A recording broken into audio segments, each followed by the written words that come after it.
Welcome everybody. This is a white balance and a lens comparison test. And basically because of shooting at Worship Mob when we have multiple cameras. So what we did is we set this up to be at 1600 ISO for all of these lenses on an EOS M1. And what we're looking at right now is custom white balance between all of the lenses. 24 millimeter Canon, 50 millimeter Canon FD, 85 millimeter Canon 1.8 lens, and then we did a Tamron. So that was custom white balance. This one is all fluorescent, and pretty much most things match on this one. The 50 is a cheap lens, and what we're finding out is that it has some pretty bad glare problems, which may be an issue, but fluorescent is pretty warm. So next up is tungsten, and you can see it's a little bluer. The 24, 40, 85 are fairly true matches. The 70 to 200 Tamron, and that's in the middle of the range. I think that's probably at 135. A little bit different, but the Canon or the 50 millimeter is just kind of out there on its own. Okay, so the next one, cloudy. Indoors is just really almost no matter what kind of light you're going to use. This is probably not going to be a preset that we would use at all. But again, you can kind of see that the 24, both the 24 and the 40 are pancake lenses, very similar STM motors.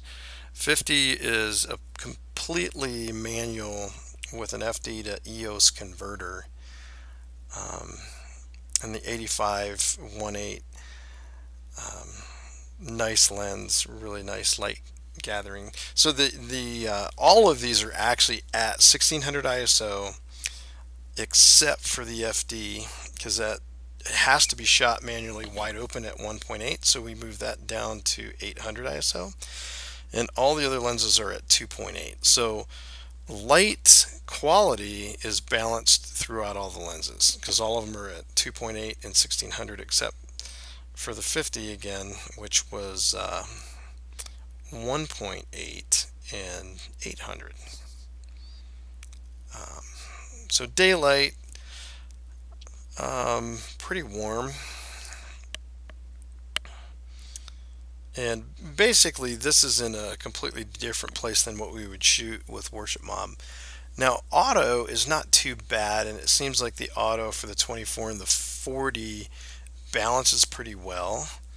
The 85 it is a little bit different color, and so is the Tamron. And then the 50 again is kind of out there on its own. So we're going to look at each of the custom balances as full screen. So the 24, I mean, you can see a bunch of white in the picture, and so when you custom white balance, your white is supposed to be white in your image, and I think it did a pretty good job here. And what you do is you take a picture of a custom white balance target, and then you select that picture when you grab the custom white balance. And I took a picture of each with each of the lenses themselves, and then set that every time.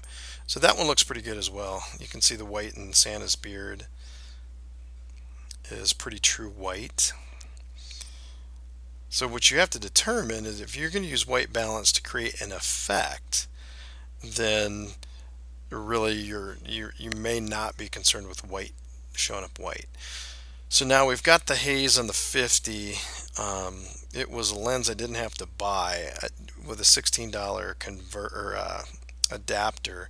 So we'll have to use that in some different settings. You can see Kai in the foreground there. The 1.8 coming up is a brilliant lens. Use that for a lot of wrestling and indoor things, so it's got a great capability. This is shoot at 2.8, and it's got a capability to go in 1.8. But white looks good. The custom white balance on this looks great. And again, if you want it warmer, then you can color correct from here. The Tamron it doesn't, it's not really a great color match, and not sure how often we might use a lens this long. And you can see that we're going in and out a little bit. I figured I'd put that on just because it was another lens that had 2.8. Um, but that should be all of it, and then we'll continue to do some more tests as we go. But I'm pretty pleased with that. Shows that the pancake lenses were pretty consistent. The 1.8's beautiful, and then the 70-200 might have some utility, but not quite as matched up as the other lenses.